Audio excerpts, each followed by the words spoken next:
Hi hello నమస్తే అండి. Welcome to our channel. ఇవాళ పొనుగంటి కూర పప్పు రెసిపీ మీతో షేర్ చేస్తున్నానండి. ఆల్రెడీ గంగవేలి కూర పప్పు రెసిపీ కూడా షేర్ చేశాను.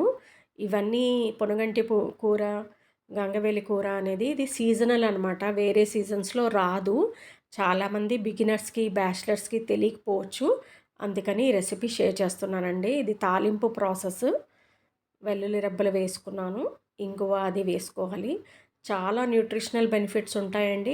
ప్లస్ మనకి పాలకూర, తోటకూర, గోంగూరలాగా ఎప్పుడు పడితే అప్పుడు దొరకదు. ఓన్లీ సమ్మర్‌లోనే అనమాట.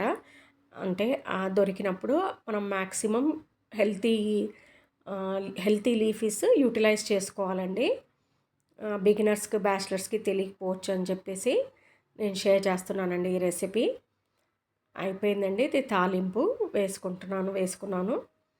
ఫస్ట్ వచ్చేసి నేను ఒక 10 రూపీస్ అండి. 10 రూపీస్ ఆకుకూర. అంటే నేను ఈ మొత్తం బంచ్ 20 రూపీస్ 6 కట్టలు ఉన్నాయి. అయితే నేను ఇందులో 3 కట్టలు తీసుకున్నానండి. తుంచేసి బాగా వాష్ చేసి పెట్టుకున్నాను. ఒక్క మామిడికాయ తీసుకున్నాను. ఇది పులుపు కాస్త తక్కువగా ఉందన్నమాట. అందుకని 2 టమాటోస్ కూడా తీసుకున్నానండి. నేను ఇలా పెద్ద పెద్దగా కట్ చేసుకుంటున్నాను. మీ చాయిస్, మీరు ఎలా కట్ చేసుకున్నా పర్లేదు. ఒక మామిడికాయ తీసుకున్నాను, 2 టమాటోలు, ఒక 4 పచ్చిమిరపకాయలు అనమాట. కొంచెం పులుపు తక్కువ ఉందండి, అందుకని నేను 2 టమాటోస్ వేసుకుంటున్నాను. పులుపు ఎక్కువ ఉందనుకోండి, ఒక టమాటో వేసుకున్నా సరిపోతుంది. ఒక 4 పచ్చిమిరపకాయలు.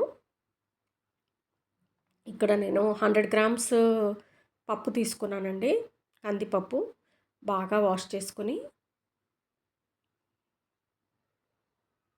చేసి చూడండి, ఎలా వచ్చిందనేది కామెంట్ రూపంలో తెలియచేయండి.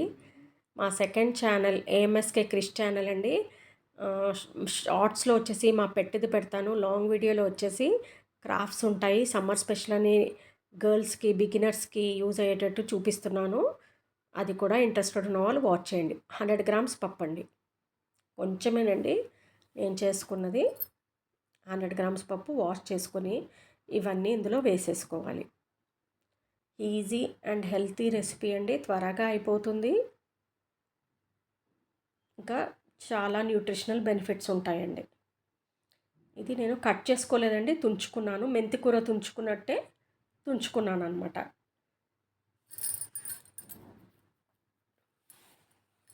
ఒక గ్లాస్ వాటర్ అండి.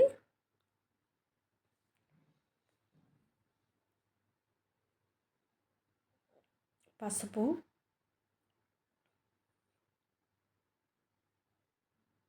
కారం,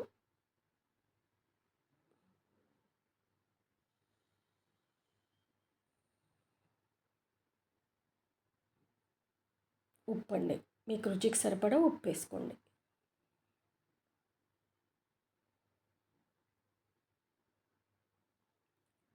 అంతే అండి. ఇంకా లిడ్ క్లోజ్ చేసేసి 4 విజిల్స్ వచ్చేంత వరకు పెట్టుకోవాలండి. స్టవ్ పైన 4 విజిల్స్ రావాలి. బాగా 4 విజిల్స్ వచ్చేంత వరకు పెట్టుకుంటే బాగా ఉడికిపోతుంది. ఆ తర్వాత బాగా మ్యాష్ చేసుకోవాలండి. మ్యాష్ చేసుకొని తాలింపు ప్రాసెస్ అండి.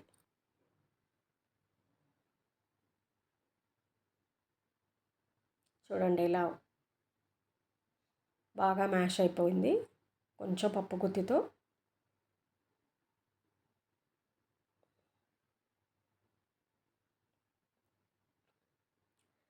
కాస్త వాటర్ వేసుకుంటాం కాబట్టి ఇంకొంచెం సేపు స్టవ్ పైన పెట్టుకోవాలండి.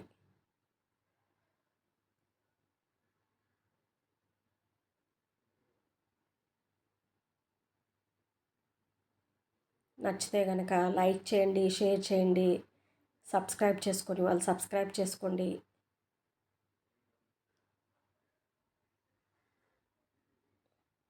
కాస్త ఆయిల్ వేసుకుని ఎండుమిర్చి, ఆవాలు, జీలకర్ర, వెల్లుల్లి రెబ్బలు, ఆవాలు జీలకర్ర చిటపట్లాడిన తర్వాత వెల్లుల్లి రెబ్బలండి, ఇంగువ. అంతేనండి, హెల్తీ రెసిపీ రెడీ అయిందండి. థ్యాంక్ యూ అండి.